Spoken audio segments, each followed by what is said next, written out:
اعوذ باللہ من الشیطان الرجیم بسم اللہ الرحمن الرحیم یا ایہا الذین آمنوا کونوا قوامین بالقسط شہداء للہ ولو علی انفسکم او الوالدین والاقربین ان یکن غنیا او فقیرا فاللہ اولی بہما ولا تتبعوا الهوى ان تعدلوا وَإِن تَلْوُوا أَوْ تُعْرِضُوا فَإِنَّ اللَّهَ كَانَ بِمَا تَعْمَلُونَ خَبِيرًا۔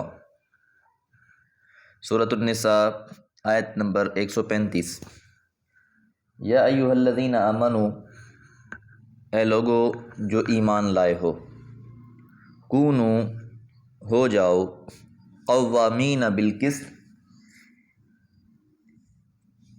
حق بات پر جمے ہوئے، انصاف کی بات پر جمع ہوئے، شہداء گواہ، للہ اللہ کے لیے، کونوا قوامین بالقسط شہداء للہ۔ قسط کے لفظ اس سے پہلے سورہ آل عمران کی آیات نمبر 8 اور 21 کے تحت بھی گزر چکے ہیں۔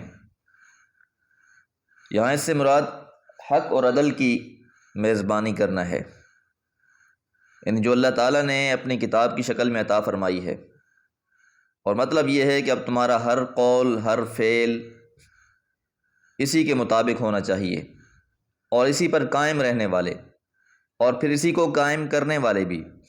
اور شہداء للہ یعنی مجرد اس پر قائم رہنا ہی تمہاری ذمہ داری نہیں، بلکہ تم دنیا کے سامنے اللہ کی طرف سے اس کے داعی اور گواہ بھی ہو۔ یہ اللہ تعالیٰ نے ایک نظام اور سسٹم تمہارے لیے اتارا ہے، اور اس کی تم نے گواہی دینی لوگوں کے سامنے بھی۔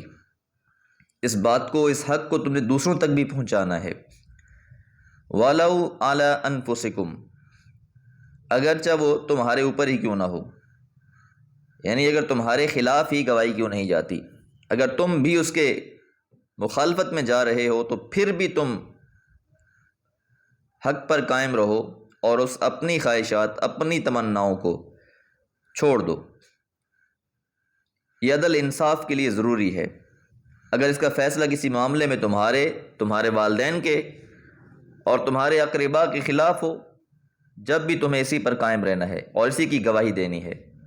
تو اس بات کی طرف اشارہ ہے کہ یہود جو کتاب دی گئی تھی وہ اس کی باتیں تو مانتے تھے جو اپنی خواہشات کے مطابق پاتے، لیکن جو باتیں اپنی خواہشات سے ہٹ کر ہوتی تو ان کو چھوڑ دیا کرتے۔ تو یہاں پر یہی بات کہی جا رہی ہے، وَلَوْ عَلَىٰ أَنفُسِكُمْ، اگرچہ تمہارے اوپر یہ بات آ رہی ہو، پھر بھی تم نے حق کی بات کہنی ہے، اس کتاب کے مطابق فیصلہ کرنا ہے۔ اَوِ الْوَالِدَيْنِ، یا تمہارے والدین کے، وَالْأَقْرَبِينَ، یا تمہارے قریبی رشتہ داروں کے۔ تو ایسا نہیں ہونا چاہیے کہ رشتہ داری، قربت یہ انسان کو حق بات کہنے سے روک دے، ایسا نہیں ہونا چاہیے۔ حق بات کہی جائے گی، حق بات کو قائم کرنے کی کوشش کی جائے گی۔ ان یکن غنیا، اگرچہ ہو کوئی غنی، مالدار، او فقیرن، یا تنگ دست۔ مالدار ہے یا تنگ دست ہے، دونوں صورتوں میں بھی رعایت نہیں دی جائے گی۔ نہ مالدار کو اس کے مالدار ہونے کی وجہ سے کہ اس کے لیے قانون میں نرمی برتی جائے، اس کے لیے فتویٰ کچھ اور ہو اور غریب کے لیے کچھ اور، ایسی نہیں، بلکہ قانون اور شریعت سب کے لیے ایک۔ ایسا نہیں ہونا چاہیے کہ قانون غریب بندے کے لیے کچھ اور ہو، امیر کے لیے کچھ اور۔ جس طرح کی حدیث مبارکہ میں آتا ہے، حضرت عائشہ رضی اللہ تعالیٰ عنہ سے روایت ہے، ایک مخزومی عورت نے چوری کی تو اس کے معاملے کی قریش کو بڑی فکر ہوئی۔ لوگوں نے یہ سوچنا شروع کر دیا کہ کون شخص ایسا ہوگا جو رسول اللہ صلی اللہ علیہ وسلم سے اس کی سفارش کرے۔ آخر یہ طے پایا کہ اس کی جرأت صرف اسامہ بن زید رضی اللہ تعالیٰ عنہ کر سکتے ہیں۔ وہ رسول اللہ صلی اللہ علیہ وسلم کے بڑے چہیتے ہیں۔ لوگوں کے کہنے پر حضرت اسامہ رضی اللہ تعالیٰ عنہ نے حضور صلی اللہ علیہ وسلم سے اس کی سفارش کی۔ حضور صلی اللہ علیہ وسلم نے فرمایا، اسامہ تم اللہ کی مقرر کی ہوئی حدود میں سے ایک حد کے معاملے میں سفارش کرنے آئے ہو؟ پھر آپ نے ارشاد فرمایا کہ لوگوں تم میں سے پہلی قوموں کو اسی چیز نے تباہ کیا۔ ان کا حال یہ ہو گیا تھا کہ اگر ان میں کوئی معزز آدمی چوری کرتا تو اس کو چھوڑ دیتے، اور اگر کوئی معمولی آدمی چوری کرتا تو اس پر حد جاری کر دی جاتی۔ اللہ کی قسم میں ایسا نہیں کروں گا میں تو اگر فاطمہ بنت محمد صلی اللہ علیہ وسلم بھی چوری کرتی تو اس کے بھی ہاتھ کاٹ دیتا۔ اس حدیث کو امام بخاری اور امام مسلم دونوں نے بیان فرمایا ہے۔ یعنی شریعت اسلام میں قانون سب کے لیے یکساں ہے، ایک ہے، ایسا نہیں ہے کہ اس میں تفریق کی جائے۔ فاللہ اولا بہما، اللہ تعالیٰ زیادہ حقدار ہیں ان دونوں سے، اللہ بہتر جانتے ہیں کہ کس کے حق میں کیا فیصلہ کرنا ہے۔ فلا تتبعوا الہوا، بس تم اتباع نہ کرو خواہشات کی، ان تعدلوا کہ تم عدل کرو، کیونکہ عدل اور خواہشات دو الگ الگ چیزیں ہیں۔ خواہشات ہمیشہ عدل کرنے کے آڑے آتی ہیں، اس سے روکنے کی کوشش کرتی ہیں۔ انسان کا دل میل کھا رہا ہوتا ہے، اس میں میلان پیدا ہو رہا ہوتا ہے، امیر میں کی طرف، معزز آدمی کی طرف اس کی عزت کی وجہ سے بھی ہو سکتا ہے، اور غریب آدمی پر ترس کھاتے ہوئے بھی ہو سکتا ہے اس کی، کیونکہ عدل اور خواہشات دو الگ الگ چیزیں ہیں۔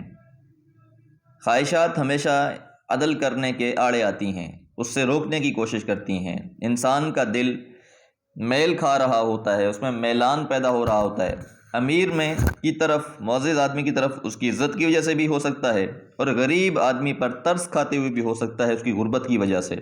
تو ایسا نہیں ہونا چاہیے، اللہ کا قانون سب سے بہتر ہے اور اسی کو لاگو کرنا چاہیے۔ وَإِن تَلْوُوا أَوْ تُعْرِضُوا، اور اگر تم زبان کو پیچ دو یا اعراض کرو، فَإِنَّ اللَّهَ كَانَ بِمَا تَعْمَلُونَ خَبِيرًا، فَإِنَّ اللَّهَ، پس یقیناً اللہ تعالیٰ، کان بما تعملون، جو بھی تم عمل کرتے ہو، خبیرہ، اس سے باخبر ہے۔ یہ ساری باتیں اللہ تعالیٰ کے علم میں ہیں۔ تو ہوا جو ہے اصل میں ہد اللہ، یعنی اللہ کی ہدایت کی ضد ہے۔ یعنی اگر تم اللہ کی یہ ہدایت چھوڑ کر اپنی خواہشوں اور بدعتوں کی پیروی کی تو تم اس قسط سے، اس انصاف سے ہٹ جاؤ گے جو اللہ کی طرف سے مقرر ہے، جس پر تمہیں گواہ بنایا جا رہا ہے۔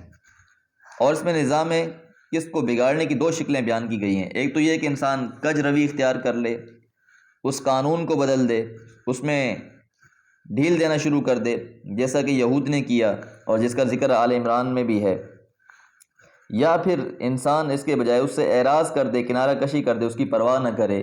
دونوں صورتوں میں خیر نہیں ہے، اس لیے تقاضا یہ کیا گیا ہے اور مطالبہ یہ ہے کہ جو شریعت اور نظام اور قانون ہے اسی پر عمل کیا جائے۔ اللہ تعالیٰ سے دعا ہے اللہ تعالیٰ انصاف پر قائم رہنے والا اور انصاف اور حق کی بات کرنے والا بنا دے۔ وما علیہ الا البلاغ۔